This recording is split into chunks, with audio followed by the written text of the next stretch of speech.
Okay, we'll quickly go through question 3. Okay, read the question. They say HCl, hydrochloric acid, reacts with what? Calcium carbonate. Okay, how do I know? I look at the question here. Okay, they'll give carbon dioxide, and of course we know if it's a carbonate acid reaction, is salt, carbon dioxide, water. So step 1, always write this balance equation. Okay, this to be written your own if it's not there. Alright? Okay, first, we want to find the mass of calcium carbonate. So we indicate what we want to find in the equation here. You underline, say, oh, I want to find this. What do I have? I have the volume of carbon dioxide. I indicate it as well under the equation. Okay. So can I compare volume ratio directly? Okay, if this is a solid and this is carbon dioxide is a gas, I cannot. Okay, therefore I convert everything to mole and compare the mole ratio. Step 1, mole of CO2. Okay, we know that 1 mole of any gas at room temperature equals to 24 dm cube or 24,000 cm cube. Okay, so if I have 180 volume, okay, how many moles are there? 180 divided by 24,000. I have this number of moles. Okay, and I know calcium carbonate is to carbon dioxide is a ratio 1 is to 1. Okay, no integer in front means it's a ratio 1 is to 1. Therefore, mole of calcium carbonate is this. Henceforth, I take the mole times the MR to give the mass in 3SF for all calculations in chemistry. Okay? Okay, moving on.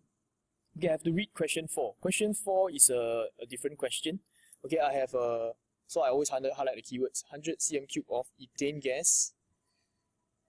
The formula given burns in 500 cm cube of oxygen to form carbon dioxide and steam. Okay, this is a case of complete or incomplete combustion. Complete, right? Because carbon dioxide and steam is the product. Okay, so they also say it's all measured at RTP, room temperature pressure. Construct a balanced equation.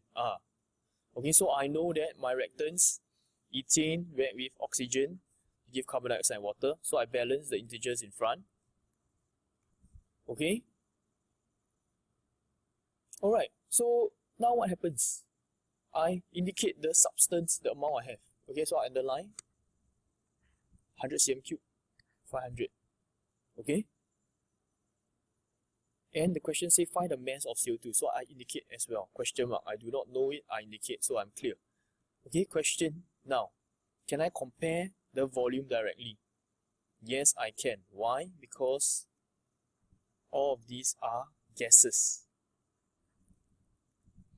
Okay, but I have two substances. How do I know which to use? So I find out what is the limiting reagent. Okay. So is the ratio 2 is to 7. Okay, if case 1 I use 100 cm cube, I need 2 units is 100 cm cube, 7 units is 350. Do I have enough? Yes, I have. Therefore, okay, this is my limiting reagent, LR. Okay, this is my excess. So I always use the limiting reagent to calculate because the excess is inaccurate. Okay, we have excess reactants. Okay, hence I use a limiting reagent. Volume of CO2 is, okay, the ratio of what? 2 is to 4. Therefore, it's 2 times the units of C2H6. So I take 100 times 2, I get the volume of CO2. Okay, remember we can compare this because it is both are gaseous at room temperature and pressure. Okay, so therefore, given the volume, I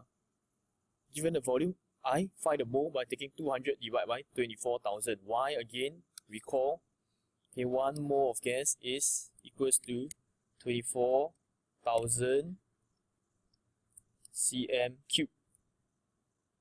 Okay, answer in 3SF.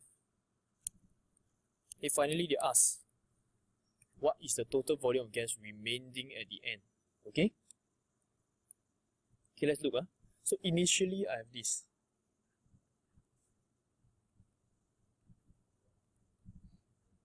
Okay, I consume everything. Finally, what I have? Final, I have 0 cm cube of this. Okay, 150, how much is consumed? 350 is consumed, so I have 150 left. Okay, how much is it produced finally? Initially I have 0, right? Because the reaction hasn't occurred. Finally I have 200. Okay, do I consider the volume of this? No, because when it's cool to room temperature, the gas changes to a liquid. So they say total volume of gas remaining. Read the question carefully. I do not want a liquid. So therefore 200 plus 150, I get 350, my final answer. Alright? Okay, question 5 is the question on percentage purity. So we need to remember this formula. Okay, percentage U or percentage U in this case, percentage U equals to the actual U. Actual from experiment, actual, over the theoretical from calculation, times 100%. Okay, the U's are all measured in grams. Okay, so let's check it out. Okay, in a displacement reaction, 15 grams of iron powder was added to excess copper 2 sulfate. Okay, so I indicate 15, I write it down below. Okay, a solution of 9.5 grams is produced, so I indicate. So 9.5, is this the actual or theoretical? Okay, 9.5 is formed in the reaction. It's the actual from the reaction. How do I find the theoretical then? From calculations, I find the theoretical. So I use these to calculate. Okay. Recall, mole equals to mass over mR. 15 grams of iron over the mR of 56 gives the mole of iron. Okay, so what's the theoretical mole of Cu from calculation? I know is 1:1. Okay, good to indicate in the exam. So I just indicate another step. Fe is to Cu 1:1. Okay, therefore, okay, theoretical mole is the 0.268.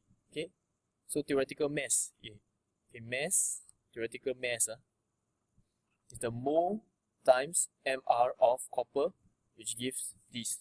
Okay, intermediate answer I can leave to more suffix or decimal for accuracy. Okay, therefore, actual 9.5 grams, theoretical 17.14 gram. Okay, from theoretical from calculation, actual from experiment or reaction, times 100%, final answer in 3SF. Okay, I hope you understand. If not, you can pause and recap. Alright?